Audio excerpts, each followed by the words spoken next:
Good evening. My name is Corey Duty. I'm president of Lake Travis Democrats, and I want to welcome everyone to the annual LTISD School Board Forum for our community. At this time, I'd like to introduce our moderator, Terry Purdy from Dripping Springs. Please give her a hand. And let me tell you a little about Terry. She is a parent and volunteer and advocate in Dripping Springs ISD. And over the past decade, Terry has served on multiple school district committees. These will sound familiar to all of you who have also served on them. The multiple PTA executive boards at elementary, middle, and high school, as well as the district council. She was on the long-range planning, GT advisory, district innovation, and bond steering. And this is really incredible. In 2023, Terry chaired the Friends of DSISD PAC campaign to support a $223.7 million bond referendum, which was approved by 64% of the vote, following a failed referendum just 6 months earlier. Wow. Isn't that something? So let's give her a hand for that. They're going to build some new schools, she tells me. And before I start, though, before I hand it over to Terry, I want to go over the forum rules that we send out to our candidates. Also, I want to thank them for being here. We have Rob Aird. Close? No, perfect. Good. Okay. Tiffany Bennett. We have Keely Cano. Okay, I blew it. I'm so sorry. Cano. And Natalie Nugent. So let's thank them for being here. So as far as the forum rules, what we agreed on was the moderator and the format. The moderator's role will be to enforce the rules, manage the time, and keep the discussion on track. We have 2 timers right here, or just 1 timer? I can be a second. Okay. And you are going to hold up the cards at what point? 30 seconds and 0 seconds. Perfect. Okay, so 30 seconds is going to be yellow, and then red means it's time to stop. Okay, and everybody gets 2 minutes for their answers. Let's see. We're going to rotate the order of the questions so that that'll ensure fairness. Audience members have been submitting some questions. Those in-person questions are in a jar right back there, and we're going to ask Carl Jones to go get those for us in just a little while, okay? Cell phones. Would you please turn your cell phones off at this time, or double check them? We often have disruptions, and it'd be better if we didn't. As far as the questions go, the questions will be pertaining to issues affecting the school district, its students, or educational policies. Questions must be respectful and free from personal attacks, inflammatory language, or defamatory remarks. Questions should be as clear as possible and without ambiguity. Of course, the other thing is we have a code of conduct, and we expect our candidates and audience members to treat each other with respect. Personal attacks or defamatory comments are not allowed. Candidates should focus on issues relevant to the school district and avoid off-topic remarks. As far as media coverage goes, welcome, come on in, it's okay.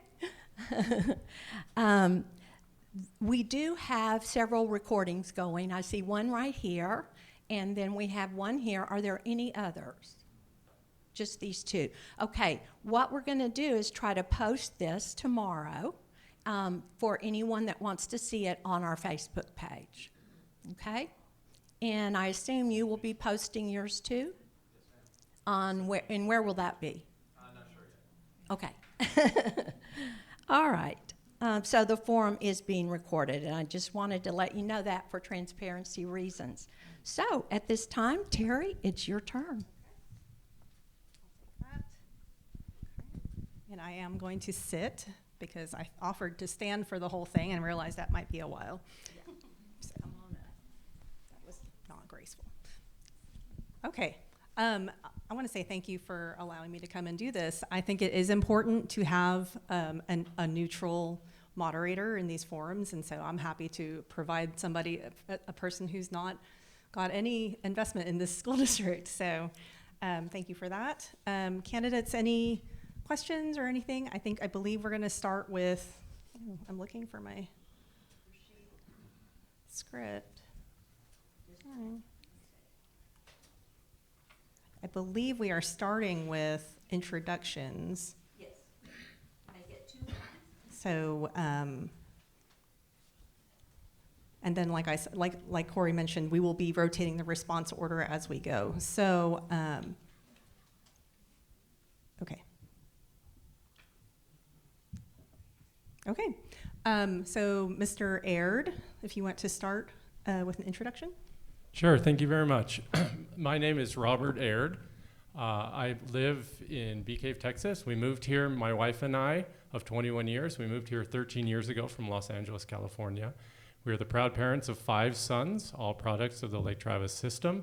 Our eldest graduated from Lake Travis High School last year. He is currently serving a church mission in Brazil. We have a junior and a freshman at the high school, and a 7th grader at Bee Cave Middle School, and a 4th grader at Lake Point. My whole career was on Wall Street. I managed a hedge fund based out of California and New York. It took us around the world. We lived in Ireland and in Australia and Asia and then back into the United States. I left in 2017, and now I manage a portfolio of companies as a board member and owner investor. So 3 years ago, I decided to run for a school board election. My good friend was stepping off. I knew there was a vacated seat. I put my name in the hat. Luckily, at that time, nobody else decided to run, so I didn't have to go through this then, but I'm happy to do it now. But I learned quite a bit in the last 3 years. The last 3 years have been quite the roller coaster for Lake Travis. Some would say that it has been the most challenging span of time that we faced as a district, and I'm happy with where we have gotten in the last 3 years. You look at what we've got in terms of leadership, in terms of fiscal stability and the ability to move forward, and I think we're in a very good spot. I believe that parents are ultimately responsible for the education of their children, and that the school district partners with them to ensure the best outcome for every child. I believe that the district needs to be open and transparent with parents and with community members and stakeholders, and that being responsible with the dollar that is given in taxes is of the most important for school board members. The school board hires and fires the superintendent, approves the budget at the most basic level. And I am committed to do that going forward, and I'm very excited about where we are. Thank you, Mr. Aird. Ms. Bennett? Hi, everyone. I'm Tiffany Bennett, and I'm running for LTISD School Board Trustee Place 6. I'm a parent in the district with both of my children enrolled for the past 9 years. I have a 4th grader and 8th grader. When my husband and I decided to move back to Texas, we settled in Lake Travis specifically for the schools. Community involvement has always been a part of my life growing up in a small town in Texas. As our children have grown, my husband and I have both been more involved in youth sailing, scouting, and our schools. I've served on our kids' PTO boards the past few years, which has furthered my desire to use my talents and expertise for the district. And part of that is because I see the day-to-day challenges our teachers are facing. I have a PhD in organizational psychology, and I work as a VP of operations for a small media company where I oversee HR, finance, and customer support.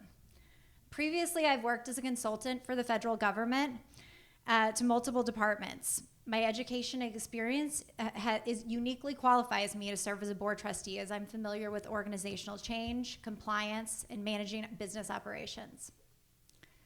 I'm running for the school board because I care deeply about all of our students' educations. We're facing some trying times in our public schools. We have to stay focused on retaining our teachers that make our district great, seeing through bond projects responsibly to provide opportunities for all of our students, and not get caught up in politics when it comes to educating our students to become critical thinkers and prepared for the future. Thank you for being here, and I'm looking forward to the questions. Thank you, Ms. Bennett. Ms. Cano? I can't sit for an hour and a half, so I'm gonna stretch my legs.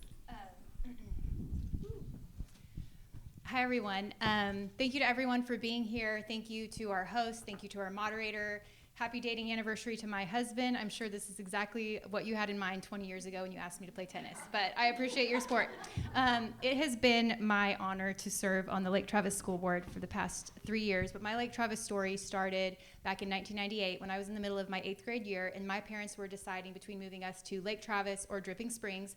My dad, a former advanced math teacher at the Air Force Academy, went and sat in on a calculus class at both schools and came home and said, Lake Travis has the superior calculus class.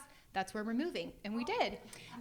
So my sisters and I all graduated from Lake Travis High School. About the same time that we moved, my mom began her 25-year teaching career at Lakeway Elementary.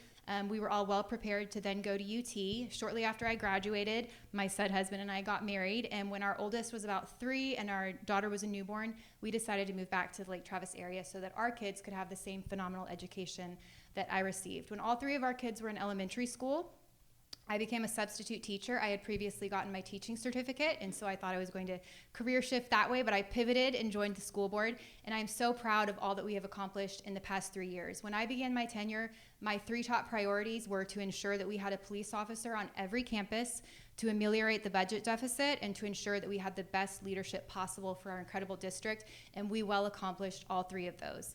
I am so happy to share that Lake Travis is thriving, and we need to maintain leadership that is experienced, knowledgeable, and capable of making crucial decisions ahead. I look forward to sharing more with you tonight, and thank you again for being here. Thank you, Ms. Cano. And Ms. Nugent. Thank you. I'm Natalie Nugent, and I'm running for Lake Travis ISD Board of Trustees, place number 7. I'm running because I believe in strong schools, smart decisions, and putting students first, not politics. And I promise this: strong schools build strong futures. A little about me. I am a native Texan from a small town out west, Sweetwater. If you've not heard of it, it's home of the world's largest rattlesnake roundup. I've lived in Bee Cave since 2010 and have had a student in LTISD since 2016. In fact, this year I have a kid in elementary school, a kid in middle school, and a kid in high school. So we're super busy with that carpool and getting to and fro. I have served on the Bee Cave Elementary PTO board for 6 years, this year as president. My husband, Mark, and I chose to make our home here because of the school district's long-standing reputation for education excellence. As a parent, I see firsthand how the decisions made by the school board show up in real ways, in classrooms, in teacher resources, in the opportunities our kids are given. I am a mom first, and that perspective shapes everything that I do. Professionally, I'm the VP of Customer Experience for a $20 million software firm. I've spent my 20-plus year career in roles emphasizing strong customer experiences that help people to grow and businesses to grow and succeed and feel supported. I believe the same principles apply to public service: listening first, removing obstacles, and creating systems that allow students, families, and educators to thrive. I live by a simple principle: be better today than we were yesterday, and better tomorrow than we were today. It guides every decision I make and reflects how I will approach this board. Once again, strong schools build strong futures. Thank you so much for having me tonight, and thank you for being here. All right. Thank you, candidates, for your opening remarks. We will begin the question round now, and I have a set list of some pre-selected questions, and then at some point during the forum, we will get the audience-submitted questions and select a few of those to be asked as well. I'm going to start with the opening remarks were not questions, so we'll start with Mr. Aird again, just to keep it simple, and then we will go down the line, and each round, the next person will, and I will keep track so you guys don't have to, because it's complicated sometimes. And if anybody needs me to repeat the question, you can request that. So the first question is, if elected or re-elected, what will be your top 3 leadership priorities for Lake Travis ISD, and how do you intend to implement them effectively? Okay, thank you. If re-elected, my top 3 priorities would be to, 1, focus the district on the incoming challenge of our redistricting with Highland Lakes High School. The biggest change in our community is going to happen in the term of this election, meaning within 3 years we will be going through redistricting. The community, it can either be a success or a failure.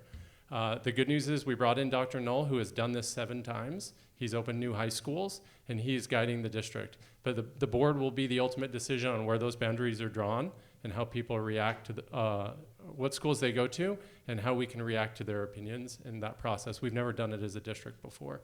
Number 2 is our fiscal conservancy and how we spend our money. We have some major projects going on right now all over the district. We need to ensure that they come in budget, under budget, on time, that we best serve our students and our community. We have a really large decision in our expansion of our Hamilton Pool Elementary School. It was over-designed and over-cost. We are completely redesigning that. We need to get it within. So fiscally and structurally, those are major challenges. Our curriculum audit was completed, but we haven't finished a district-wide curriculum. So focusing our administration on finishing the district-wide audit and ensuring that our district curriculum is complete and whole, and that every student in our district, regardless of which campus they attend, they receive the same instruction and the same opportunities is vital for our district as we continue to grow. And lastly, our greatest challenge is our growth. Before COVID, the demographer could nail it within 5 people. We now have no idea how many students are going to attend. We've been wildly off with our demographer. And that makes building schools very hard. So we need to plan for the future, and we are in a competitive environment in schools now.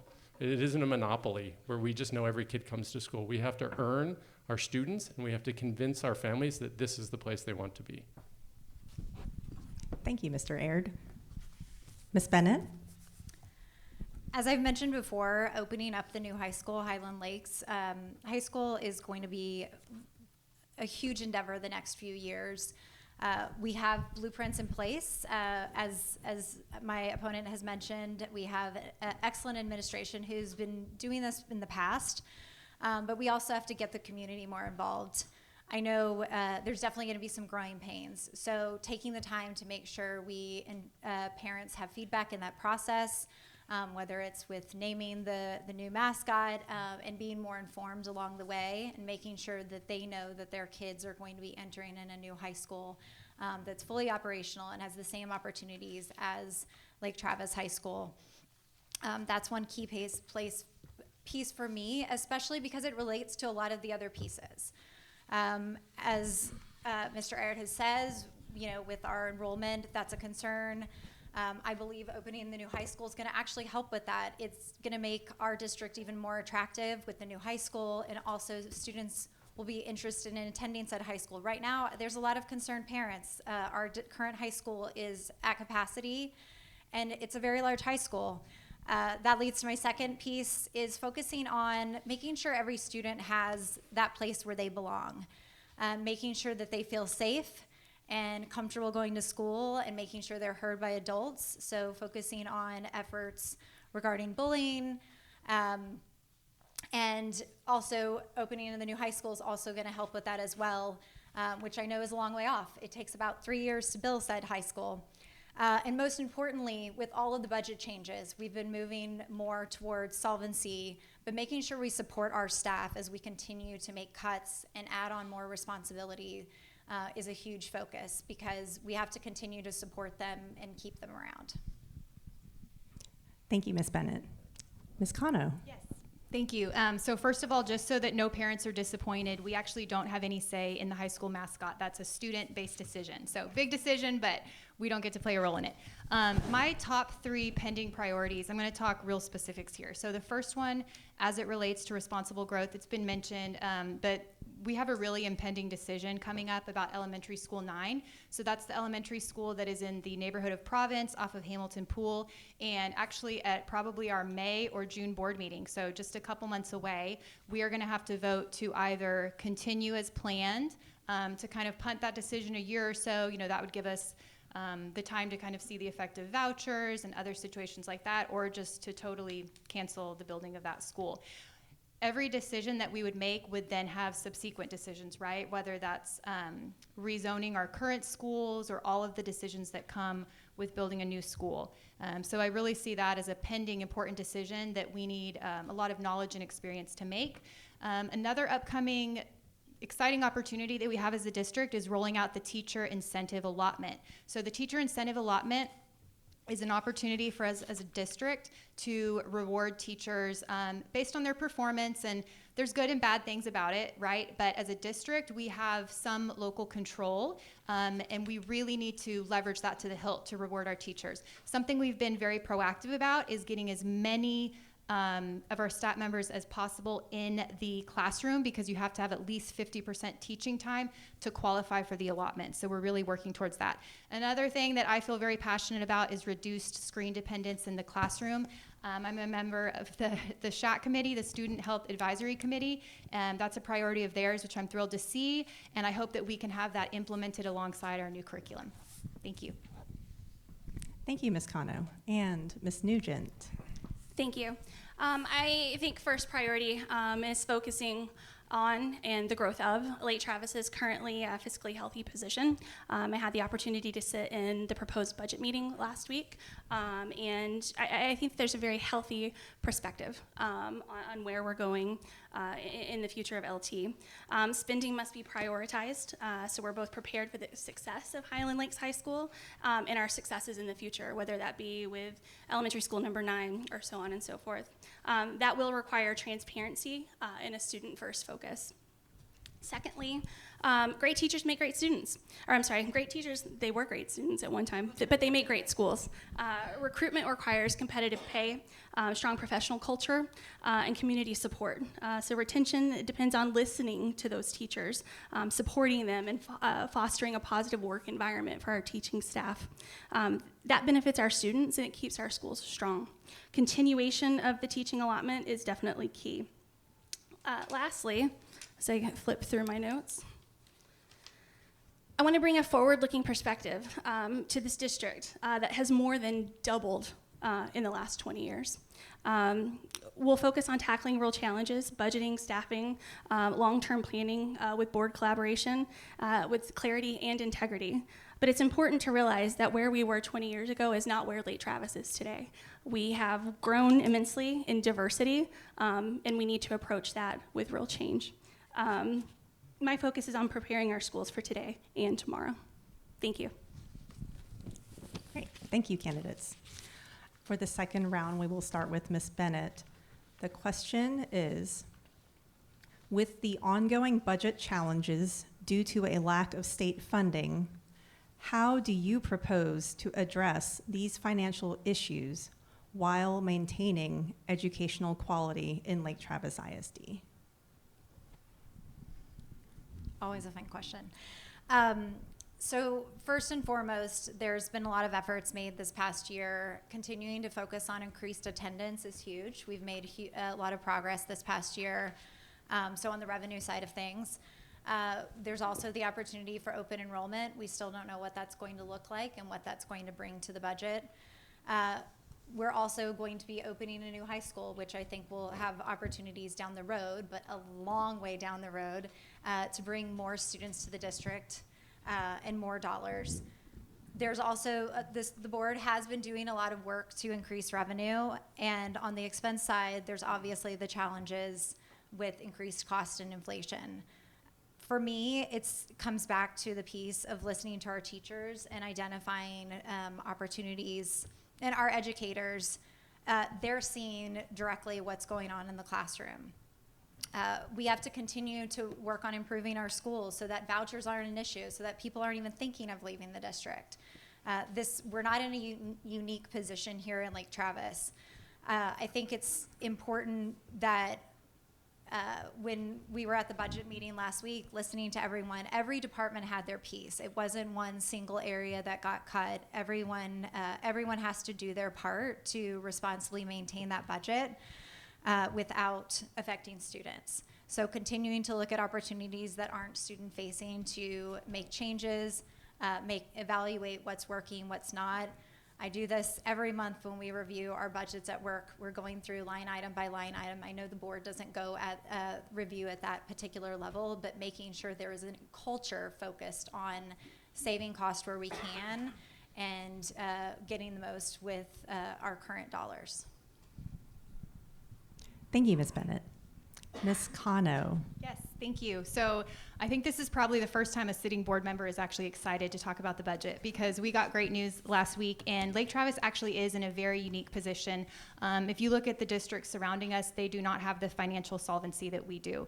And when we were enumerating the qualities that we were looking for in a new superintendent, financial acumen was at the very top of our list. And I highly credit Dr. Knoll and his administration for getting us to the place where we are today. As board members, hiring a superintendent that is so excellent in his financial stewardship and steering of the district is one of the most impactful things that we can do as board members for the current solvency and long-term sustainability of the district. So I'm very happy to report where we are today. Something that we did see as we went through the budget review is that the budgets that were cut were not student facing. We did not have to remove any teacher positions. And we came up with very creative ways to address the budget deficit without taking away from any of the quality of our program. So I'll give you a couple specific examples. One example is that we saved about $1 million just by reducing contract positions. So what that means is those positions were not removed.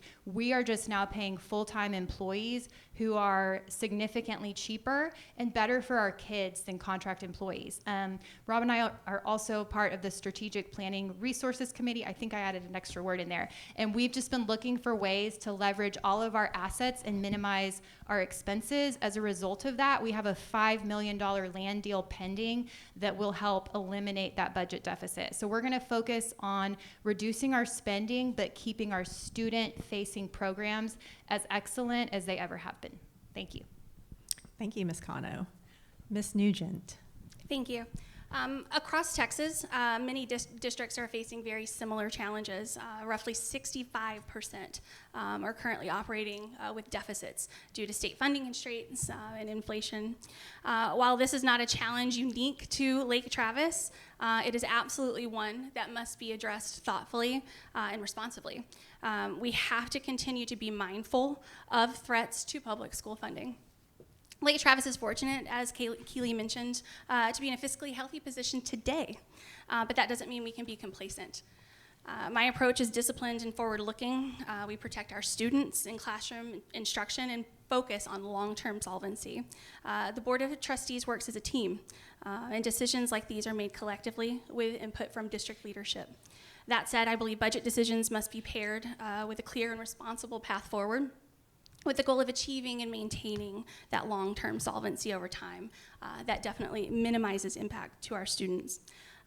My commitment would be to ask thoughtful questions, ensure that transparency, and work collaboratively with my fellow board members to hold the district accountable for sustainable financial future. When it comes to last week's budget meeting, I mentioned earlier, I had the opportunity to sit in on that. It was very, very educational. The budget is not yet approved. That will be approved in May. And I think that we have a great path forward. We have reduced our deficit in 25-26 from $5 million to what is proposed for next year at $2.5 million. The unfortunate reality is that in 2024 to 2025 school year, we are as high as $9 million. So there is definitely, we've come down some, but there has been some overspending, and I think that that needs to definitely be front of mind. Thank you. Thank you, Ms. Nugent. And Mr. Aird. Thank you. Budgetary challenges are at the forefront of what the board needs to face. And we've taken that head on over the last couple of years.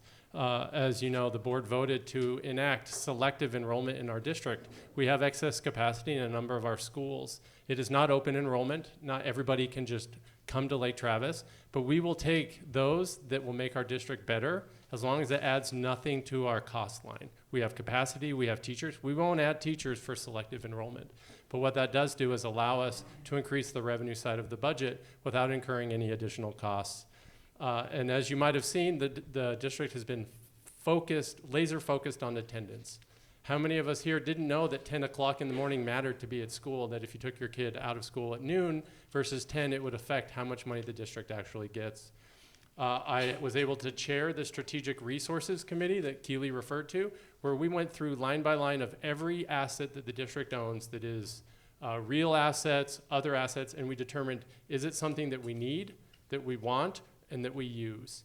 And we identified a number of assets that we can then sell The bonds have been long paid off, and that money will go directly into the general fund. With the first transaction agreed to in principle, and the board will vote in the next board meeting to make that official.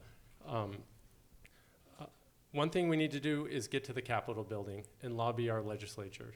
I headed twice 2 efforts of our board to take our board to the Capitol to meet with legislators on both sides of the aisle to discuss how important it is to maintain our public schools and defend our public schools and fund our public schools. So continuing that lobbying effort is part of a board requirement, and I'm committed to be at the Capitol building to continue to have those hard discussions about how the state is spending our money.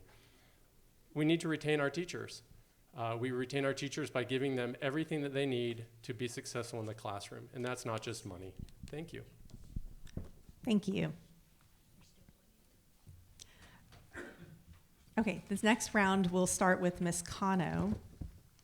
The question is, with the federal government downsizing the Department of Education, underfunding the special education and 504 programs has become an even greater concern. How do you think the district should address this challenge to ensure all students receive the support they need? Thank you. So we've touched on it, already quite often, but this is just another example of the budgetary challenges that we are facing as a district. And so having a financially solvent school district gives us the opportunity to provide for all of our students, right? We have a really committed parent-led group, the CPAC, who I've met with multiple times. We always love to hear from them. And this is just another example of where, like I shared earlier about the contract positions, right? We look at how can we save money without having a negative impact on students. So we're going to continue to provide testing and resources for all of our students, whether it's special ed, whether it's our discovery students, whether it's our general ed, and just make the most of what we have without taking away those teachers and those resources from the students who sometimes need it most. Thank you, Ms. Cano. Ms. Nugent? Thank you. I think being financially smart is definitely the first place we need to look. With money coming in from the state, we don't yet know how much is promised and what's coming in. That will be determined at a relatively soon future date. But being responsible in spending that money and making sure it is focused on our special education children first, and making sure that they get the resources that they need to thrive in their learning environment is paramount. As far as GT, it's making sure that we have things in place so that kids can excel at an accelerated pace. There have been changes to the GT program fairly recently as kids move from 5th grade into junior high, into middle school, both BCMS, LTMS, and Hudson Bend, where changes are taking place. And that is a very active, real dialogue in front of the board. Listening to those children, I was actually at the board meeting where children got up and spoke. It was very moving, with concerns over what's going to happen to GT and what that looks like for their futures. Listening to those students and to those parents, making sure that our students are set up for learning and for success, making sure students can learn, teachers can teach, and that parents can parent. Thank you. Thank you, Ms. Nugent. Mr. Aird. Thank you. The decrease in federal spending for SPED and 504 is a great challenge for our district. We have to face it head on. The first thing we need to do is look at where is the money coming from. We have over $30 million in recapture that is taken back by our state every year from our district. We don't get to keep it. So we need to be engaged both as a board and as a community, asking where's the money? What are you doing with the money that I pay to the school district, and why isn't that going to students? That's our first and foremost, is advocating, each one of us, at the capital level. SPED is dear to my heart. My mom was a special education teacher, and those students are our most precious, and we need to take every care to ensure that they have every opportunity to thrive. We cannot just assume that it's okay. So focused on them getting creative with how we service them with the funds that we do have, and ensuring that we give them the best opportunity to thrive when they leave our district. If you haven't had an opportunity yet to visit the cottage up by Hudson Bend, you should at some point. It's not great. We need to fix it, and it's on our next list for sure. But what it is an opportunity for those 18 plus children to really experience what life is and how they can develop those traits and those skills that will help them thrive as they move forward in their life. So focusing on them, focusing on the teachers and the paraprofessionals that are helping our students that need it is vital for their success as we move forward. Thank you. Thank you. And Ms. Bennett. Thanks. We have to meet our students where they are. Our district actually spends more than most of our target districts on special education, but that doesn't mean it's enough. We cannot overlook this area. About 15% of our students actually at Lake Travis are in special education. I actually believe this is an area where we could do more, even with earlier assessment and preventative measures for assessing for GT or dyslexia, to avoid further costs down the road as students get older and they're needing additional resources in middle school or high school. We have, as others have mentioned, we have a great group of parents who manage the Special Ed Parent Advisory Council. We need to listen to them. They're seeing what's happening at home and listening to their students, and they can advocate for them as well. And finally, as others have mentioned, we need to make sure we're continuing to provide that extra support, as I was mentioning earlier, as we're continuing to ask teachers to do more with less. It's so important that we're honoring them and being respectful of them and supporting them because they do the tremendous work that they're doing. Great. Thank you, candidates. This next round will start with Ms. Nugent. And the question is, bullying remains a significant concern in our district. What steps do you believe the district should take to address bullying more effectively and rebuild trust among students, parents, and staff? Thank you for the question. Safety is fundamental. It's a foundation. Students can't thrive if they don't feel safe. That includes campus security measures, preparedness, and fostering a culture in schools where all students feel valued. Mental health is also increasingly important. Supporting children is part of strong academic performance. So all of those combined, leading into bullying, setting a baseline. We have a board, or a district, and teachers and faculty population that have done a good job in starting the conversation. We need to continue the conversation. So putting metrics in place, setting a baseline, creating a safe environment for students to report, creating a safer environment for students to report acts of bullying when they don't feel safe, and clearly defining what the parameters of bullying are. I think they're a lot broader than a lot of us have kind of created our internal definition of bullying. It needs to be more encompassing of situations going on.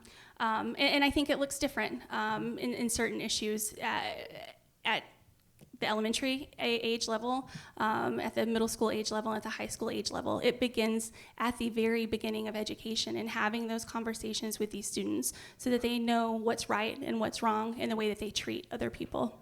Thank you. Thank you, Ms. Nugent. Mr. Aird. Thank you. How do we address bullying and how do we rebuild trust?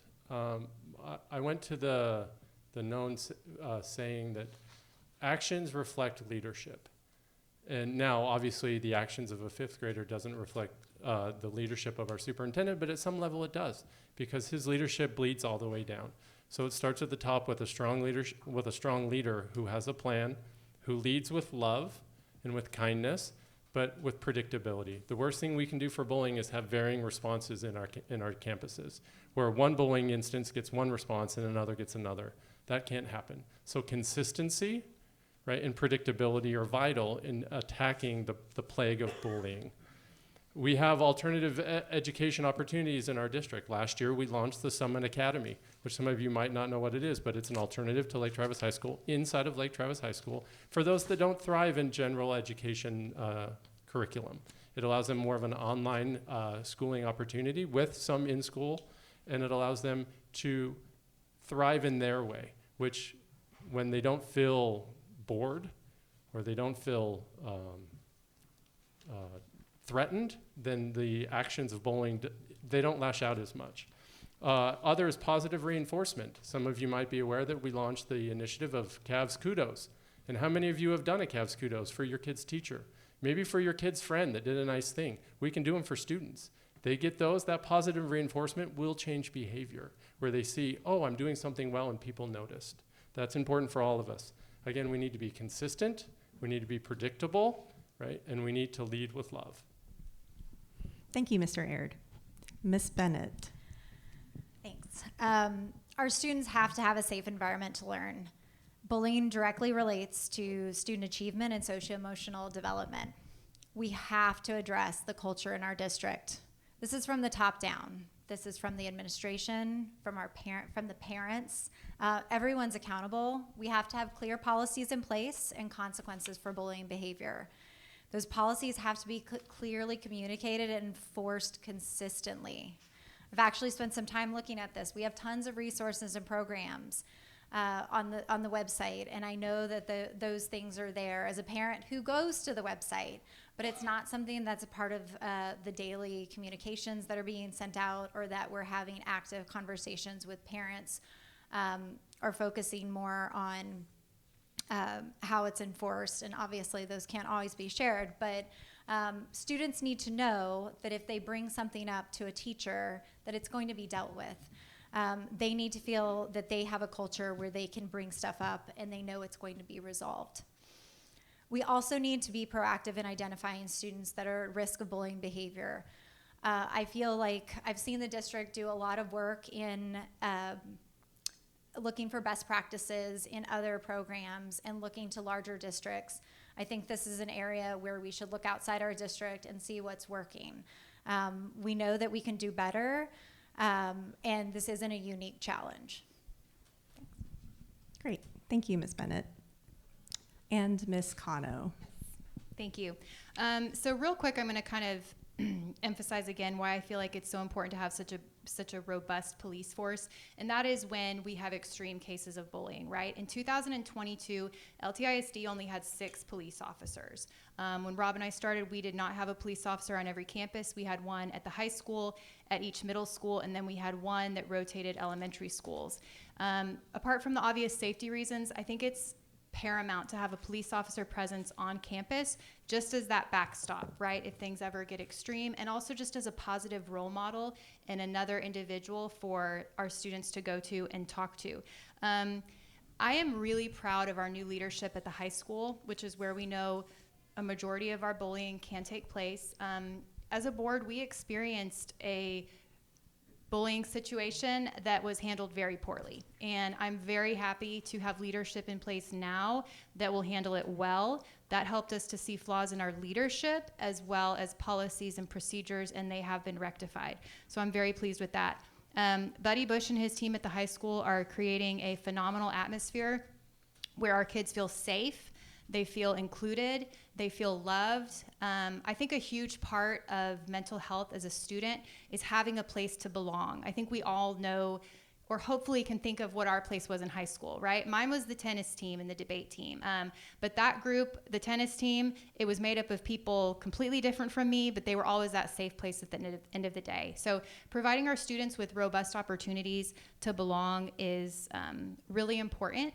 And just continuing that culture of love. And you know what? It starts with us, right? So let's be a good example in how we treat each other, how we interact as candidates, and the respect that we have for parents, our teachers, our administrators. Let's set a good example for our kids. Thank you. Thank you. I am going to go to one of the audience. We had basically 2 questions. Yes, and that's a different one. So The rest of them are all school vouchers. correct. So since vouchers have come up a number of times, we're going to go ahead and ask the direct question, and we will be starting with Mr. Aird. I'm trying to think, they're worded differently, but I will go ahead and I think, well, no, we'll just start with this.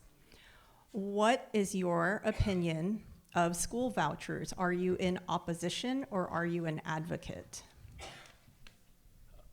Like I said in my introduction, I believe that the primary role, the primary obligation of education is that of parents, right? The school board, the school district, we partner with parents, and parents will know what is best for their children.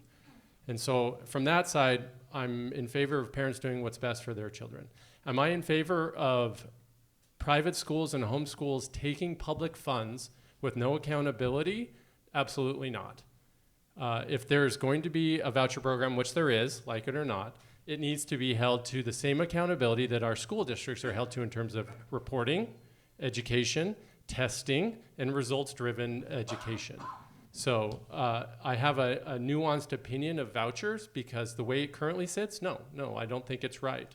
Do I think that there is an opportunity to make it right over the course of time? Yeah, eventually, because there are students that will not thrive in a general education line, like the majority of our students. And the parents need to know what is best for them and take their money and work it to their children so that their children are educated. But the way it is currently set up without accountability, that they have an advantage over public schools is unfair and should not be tolerated.